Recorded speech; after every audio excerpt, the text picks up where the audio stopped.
Hello, I'm Obliviousquill and I've been creating Webtoons for over 6 years now. In this series, I'll be showing you how to create a full Webtoon episode using Clip Studio Paint on my iPad using the studio mode. This series will be divided into 3 main videos. In the first video, I'll explain the file setup of a Webtoon, creating a rough outline and draft, including adding speech bubbles and panel frames. The second video will be the line art and coloring process. I will teach you which tools and layers I use to color and render.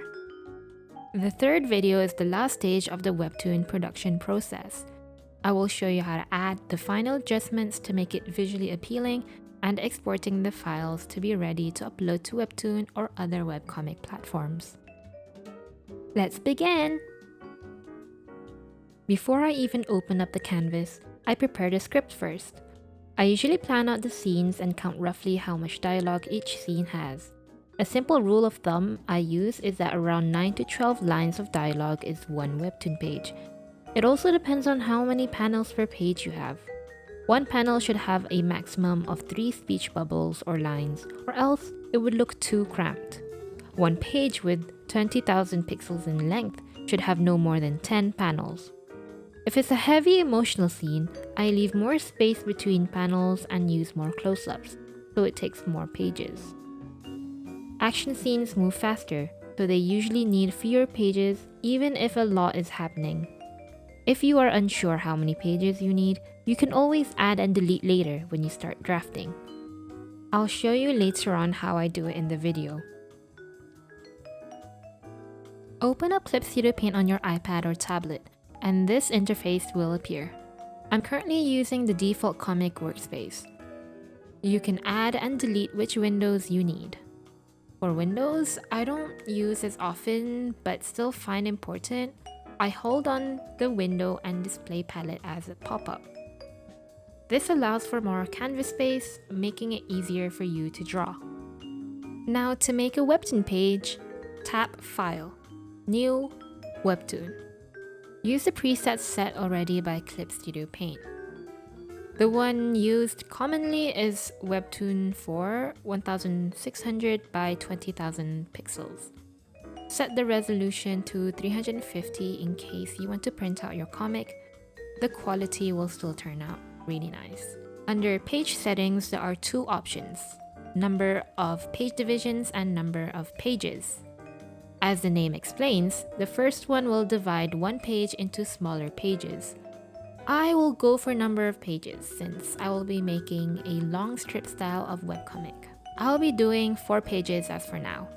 Once you tap OK, the page manager will appear with the 4 pages. You can rearrange the page order by dragging it back and forth. If you want to add more pages, go to Story, Add Page, and to delete, tap on the page you want to delete and Story, Delete. It's recommended to draw in long vertical formatting since Webtoons are read on a smartphone by scrolling rather than the traditional page-turning format. Now onto the rough outline. Create a new raster layer in the layer window. To create the rectangle panel shapes, you can find it in the tool palette. The rectangle shape tool is provided in the program. In the tool settings, you can adjust the shape of the rectangle, the roundness of corner, if you want the shape to be filled or not, the brush size, opacity, and many more. As for now, simple rectangle will do its job. For the draft, your main focus is visualizing how the panels flow, dialogue, and character placement. Ideally, I like to leave a bit of gap between each panel so there's space when I want to add my speech bubbles later. When creating a Webtoon, it's best to imagine your story playing out like an animation. Incorporate close-up panels of your characters when they're speaking, and wide shot panels to show where the character is. In this stage, you can use whatever materials from the Clip Studio Paint asset store, like pre-made drawings of this hand in different poses like this one. Once I'm done with my rough draft, I start adding my dialogue. Clip Studio provides a tool to create speech bubbles called the Balloon Tool Group. Like the rectangle tool, you can adjust the roundness of the bubble itself by choosing the shape. I like mine shaped like a round rectangle. To add a bubble, simply drag across the canvas to your desired size. The speech bubble tails can be added from the same bubble tool group. You can also adjust the width of the tail in the tool settings. To add text, simply tap on the text tool and add the dialogue in the bubble. I use the flash tool to showcase monologues. Same like the bubble tool, just drag it across the canvas to add it. After that, we can start adding the panels! But first, let's change the color of the draft layer. Go to Layer Properties and tap Layer Color. I like to change the color so that I can see where I'm adding my panels clearly. In the Frame Border tool group, Clip Studio has provided 3 types of tools to create panels. I generally use the rectangle frame and adjust the shape later when needed rather than use the polyline frame tool. When you add your panel, it will automatically create a folder with a raster layer and white background. You can only draw within the frame. If you want to adjust the shape of the frame, tap on the control points at the corner of the panel.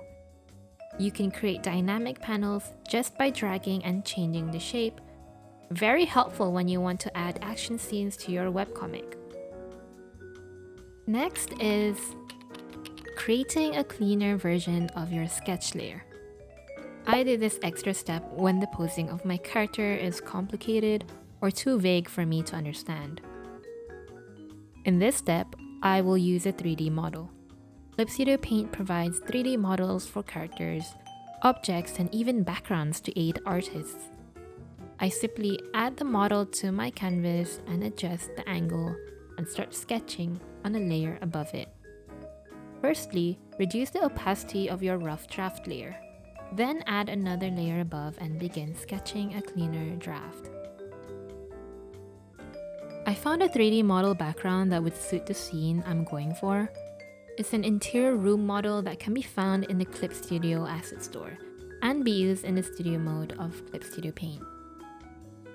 Before placing it into my Webtoon page, I prefer working on a separate canvas first. Since Webtoon canvases are usually very long, rotating and adjusting 3D objects can be difficult. Working on a smaller canvas gives me more room to focus on the perspective and camera angle without affecting the rest of the episode. Using the object tool, I rotate the camera and adjust the perspective until it matches the composition of my sketch. At this stage, I'm thinking about things like what part of the room should be visible and how the background supports the character in the scene.